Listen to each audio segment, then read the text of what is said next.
Hey there, my fellow lunatics, and welcome to Dakon's Madhouse. Hey there, lunatics. Today we are going to be building a slime farm.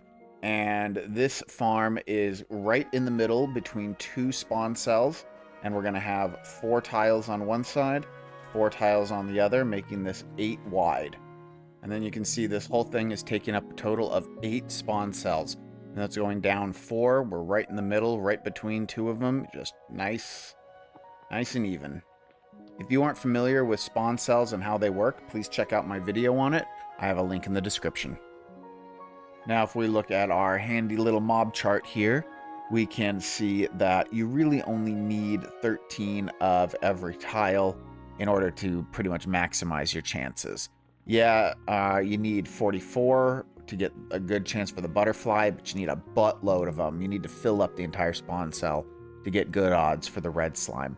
So frankly, all I'm doing here is focusing on this 13. What's actually going to happen is I'm going to be putting in 16 in each spawn cell. So our odds are going to be perfect for all of the slimes and okay to get some butterflies as well. We'll periodically get some red slimes, but we're not going to get a whole bunch of them. So for this build, we are going to need 128 ground magma slime, 128 slippery slime, 128 poison slime, 128 ground slime. We're going to need a double chest, any kind, doesn't matter. You need a robot arm. You're going to need 128 galaxite turrets. If you don't want to use galaxite turrets, use any other turrets you got. We need 7 electricity generators. If you're not using galaxite turrets, you're not going to need as many generators. And we need 512 conveyor belts. You're also going to need a bunch of walls to surround your farm with. Now I'm going to be using desert temple block. You can use whatever you prefer. The first thing I'm going to do is I'm going to start with my ground slimes. And I'm going to take one of them, any one, doesn't matter, and just start placing it down along the entire length on one side. This should take up half of my slime, leaving me with 64. I then repeat the process on the other side. Repeat this entire process with all of your slime until you have filled the entire spawning area with all 4 types of ground slime. Now once you've got all of your slime tiles down, you're going to want to place your conveyor belts over them. And the direction that you're going to want your conveyor belts to be is going to depend on how your base is set up. My mob farm is set up where I want all of my conveyors moving up toward this central area near my waypoint.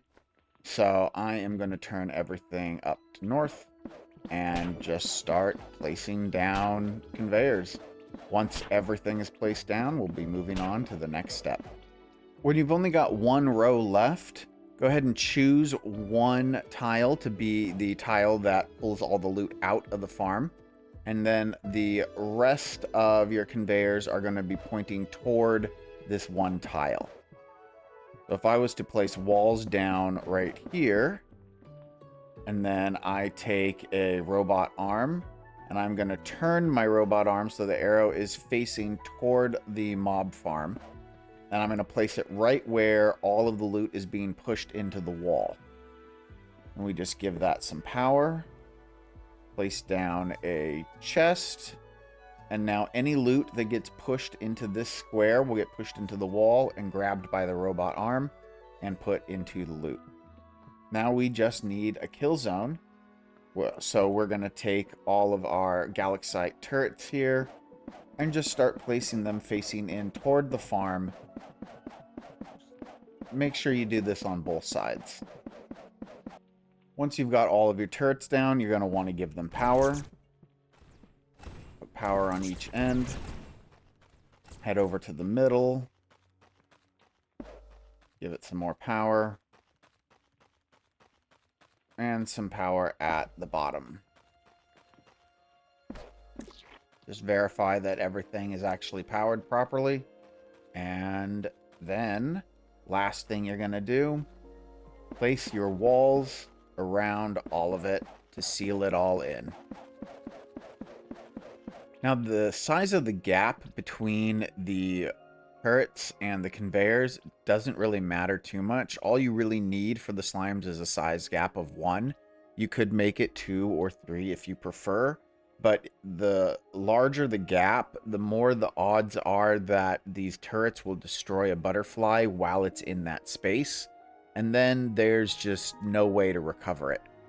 So with a gap of 1, you're kind of minimizing that. Sure, you're still periodically going to get a few items that might get stuck in the abyss area here if a bird gets killed in one of these blank tiles.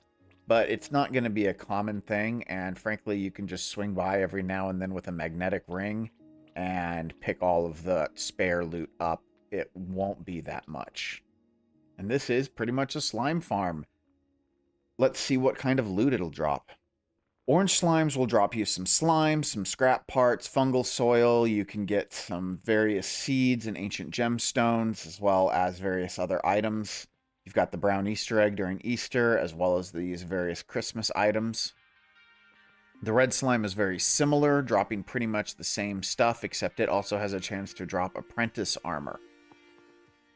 Blue slimes will give us the slippery slime, ancient gemstones, slime helmet, as well as octarine key, chance for the sorcerer entire set, blue slime figurine. The purple slimes will give us poison slime. We can get ancient gemstones, the Rumadaisy necklace, Ivy's ring, more crown idols and keys, the corrupt warden set, and during Easter, that drops an Easter egg. And finally, the lava slime drops magma slime, the flame ring, the lava slime figurine, a galaxite key, and the grim set. All of that makes this farm pretty good. You'll probably get about 4 or 5 slimes spawning every 5 minutes or so with this as well. So this is going to be a pretty active farm for you. Hope you enjoyed this video. If you did, please be sure to hit that like button, subscribe if you haven't, and just thank you guys so much for tuning in and watching all these videos. I really appreciate it. I really appreciate all you.